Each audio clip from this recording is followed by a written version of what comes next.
আমরা তো বিরোধী জোট থেকে এরকমটা শুনেছি যে দেশ গঠনে সরকারকে সহযোগিতা করার কথা। তো এখন একটা গুরুত্বপূর্ণ সময় আপনারা নিজেরাও বলছেন, এবং সেই সময়টাতে যখন সরকার আসলে ইনভেস্টমেন্টের দিকে, শ্রমবাজারের দিকে গুরুত্বের সাথে বিবেচনা করে শ্রমবাজারকে আরও বড় করা যায় কিনা সব মিলেই তারা চেষ্টা করছে। আপনি জানেন কুয়ালালামপুরে প্রধানমন্ত্রী যাচ্ছেন এবং তারপর চীনে। তো সেই সময়টাতে এই যে ঘটনাগুলো ঘটছে এ বিষয়ে আপনাদের অবস্থান কি? যেটা শুরুতে হয়েছে আপনার রাম মূর্তিকে কেন্দ্র করে, যেখানে রাম মূর্তি গড়তে দেওয়া হলো না, সেটাও আমি শুনতে চাই। সেখানে জামাতের সংসদ সদস্য আরও কঠোরভাবে সেটা ডিল করতে পারতেন কিনা, তার ভূমিকাকে কিভাবে দেখছেন, এবং এই যে আজাদ পার্টি যে চাচ্ছে ভারত হাইকমিশনের মুখে, সে বিষয়ে আপনার মন্তব্য শুনুন। দেখেন, বিষয়টা হচ্ছে যে চীন সফরকে কেন্দ্র করে আমার ধারণা যে এই নানান ধরনের ষড়যন্ত্র ঘনীভূত হচ্ছে, এবং আমি এখানে একটা খুব গুরুত্বপূর্ণ কোরিলেশন দেখতে পাই যে একেবারে এই যে চৈতালি চক্রবর্তীর নানান ধরনের উস্কানিমূলক বক্তব্য এবং আজাদ পার্টির আবার হচ্ছে ভারতীয় হাইকমিশনের মুখে যাত্রা, এবং এই যে আমরা দেখেন রাম মন্দিরের এই বিষয়টা নির্মাণের থামিয়ে দেওয়া বা এইটা নিয়ে আসলে এত কথাবার্তা, আমি সবগুলোর মধ্যে এক ধরনের সম্পর্ক দেখতে পাই।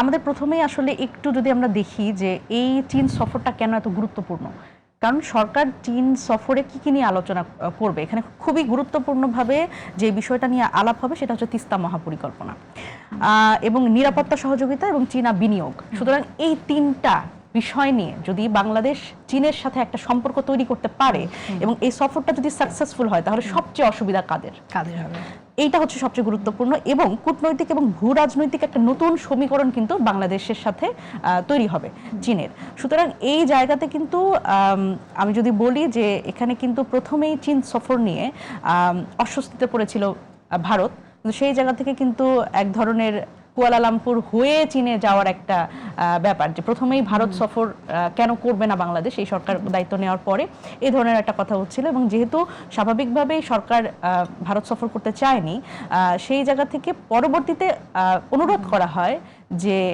চীন সফর করবে যখন সিদ্ধান্ত এসছে, তখন অন্তত চীন সফরটা যাতে প্রথমে না করে, তার আগে যাতে অন্য কোনো একটা দেশে সরকারের এই গমনটা হয় এবং পরবর্তীতে যাতে চীন সফর না। সবার আগে আসলে ভারতেই সফর করতে পারতেন প্রধানমন্ত্রী, না মানে ভারতে আসলে সফর করবেন না, চীন সফরটা যাতে আগে হয়, এটা যখন সরকারের পক্ষ থেকে পরিকল্পনা, তো ভারতের জায়গা থেকে তাদের অবস্থান হচ্ছে অন্তত চীন সফরটা যাতে প্রথমে না হয়, তার আগে যাতে আরেকটা দেশের সরকার যে ভারতের পরামর্শে করেছে তার একটা অস্বস্তি তো আছে, খুব স্বাভাবিক। দেখেন, যখন আমরা কূটনৈতিক আলাপ আলোচনা করব, প্রত্যেকটা দেশের সাথে তো এক ধরনের ওয়ার্কিং রিলেশনশিপ আমাদের আছে। এখন একেবারে আপনি ওই কনসার্নটাও বাতিল করে দিতে পারবেন না, মানে ভারত বিরোধিতা মানে কি তাদের সাথে আমাদের ওয়ার্কিং রিলেশনশিপ থাকবে না, একটা কথাবার্তার জায়গা থাকবে না? নিশ্চয়ই থাকবে। তো এটা একটা মানে একটা আমলে নেওয়ার মতো বিষয়।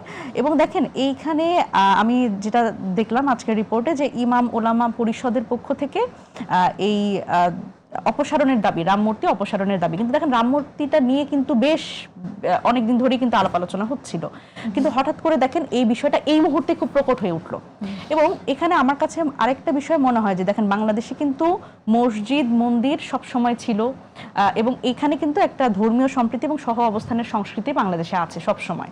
তো এই সময় এই বিষয়টা কেমন করে প্রকট হলো, এবং সেক্ষেত্রে আসলে প্রশাসনের ভূমিকাটা কি, এবং সেইখানে আপনি যেটা বললেন যে দায়িত্বরত যে সেখানে যিনি এমপি আছেন তার আসলে ভূমিকাটা কি, এখানে আসলে তিনিও কি ব্যাপারটাকে এইরকমই দেখেন যে আর মানে মূর্তি তৈরি করতে দেওয়া হবে না, মানে তার নিশ্চুপ থাকাটা, বা তার আসলে যাদের মুখ থেকে এত ভারত বিরোধিতা শুনি তারাই কেন তাহলে এত বেশি রিয়াকশন দেখাচ্ছে, বা নেপথ্যে রিয়াকশনের নেপথ্যে তাদের ভূমিকাগুলি দেখেন বড় হয়ে দাঁড়াচ্ছে?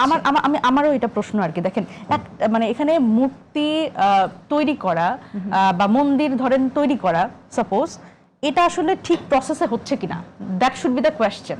যে এখানে আসলে জমি ক্রয় থেকে শুরু করে জমি অধিগ্রহণ থেকে শুরু করে সকল পারমিশন আছে কিনা।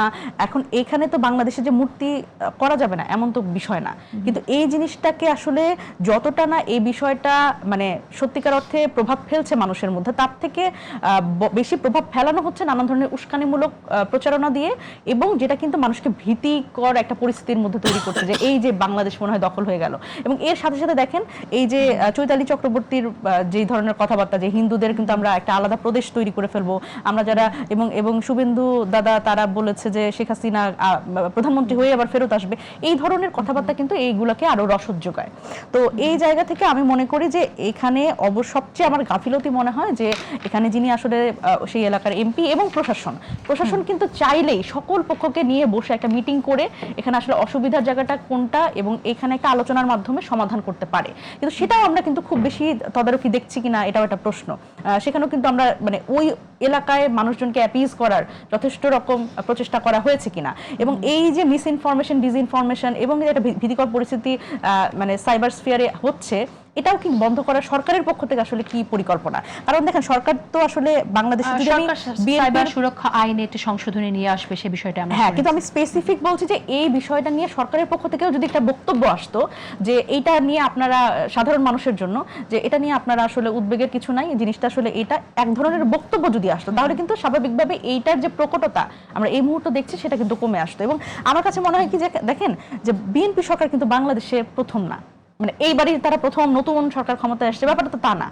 বিএনপি সরকার জানে যে আসলে কি মানে কোন সময় কি হয়। এই যে চীন সফর নিয়ে যদি এই ধরনের মানে সমালোচনা বা ষড়যন্ত্র হয় সেটা কিন্তু বিএনপি সরকার জানে। কিন্তু বিএনপি সরকার এবার প্রথম না হলো, বিএনপি সরকারের জন্য এবারে যে পরিস্থিতিটা একদম ভীষণ রকম নতুন একটি পরিস্থিতি। কিন্তু আমি মনে করি না যে এটা এটা এটা এটা বিএনপি সরকারের মধ্যে এমন অনেক পুরানো মানুষজন আছে যারা কিন্তু এটা ফোর্সি করার জন্য মানে তাদের মানে সেই ক্যাপাবিলিটি আছে এবং তারা সেটা করতে পারে। সুতরাং আমার মনে হয় যে সরকারের পক্ষ থেকেও যদি একটা ক্লিয়ার স্টেটমেন্ট যেত তাহলে এই ধরনের মিস ইনফরমেশন এবং এই যে মানুষের মধ্যে যে একটা সৌহার্দ্যপূর্ণ সহ অবস্থান আছে বাংলাদেশের হিন্দু মুসলমানের, এটা সাম্প্রদায়িক জায়গায়। কিন্তু এই যে ধরেন আপনাদের জোটেরই দল জামাত নেতারা যে এই যে আজাদ পার্টির সাথে অংশগ্রহণ করে এখন যাচ্ছে ঠিক এই সময়টাতে, এটাকে আপনারা এনসিপি থেকে আপনাদের এই বিষয়ে অবস্থান মানে আমি আসলে আজাদ পার্টির সাথে জামাতের মানে জামাতের নেতাদেরকে আমরা দেখেছি ওখানে, সেটা তারা যেতে পারে মানে দল হিসেবে আসলে তারা মানে যদি আসলে এই ধরনের কোনো মুভমেন্টে যায় সেটা কেন যায় সেটা মানে ব্যাখ্যাটা তারা দিতে পারবে। তবে আমার কাছে মনে হয় যে এই ধরনের বিষয় খুবই ডেলিকেটলি ডিল করা দরকার, মানে যেখানে আসলে একটা সাম্প্রদায়িক বিষয় চলে আসে এবং এটা আসলে আমরা কোনোভাবেই চাই না যে একটা কট্টরপন্থী জায়গায় হিন্দুরা মানে ওইরকম করে যাক এবং মুসলিমরাও তারা না আমরা মূর্তি করতে দিব না, এই ধরনের কোনো একটা মুখোমুখি অবস্থানে না আসুক, এটাই আসলে প্রত্যাশা। ওকে, আমরা একটা বিরতিতে নিচ্ছি। যুক্ত করতে চাই, উনি সঠিক বলেছেন যে এই মুহূর্তে উচিত আসলে সরকারের দ্রুত ইন্টারভেন করা, কারণ ঘটনা যাই ঘটুক শেষ পর্যন্ত দায়ভারটা কিন্তু সরকারকে নিতে হবে, হ্যাঁ, এবং সরকারকে ডিল করতে হবে নিশ্চয়ই।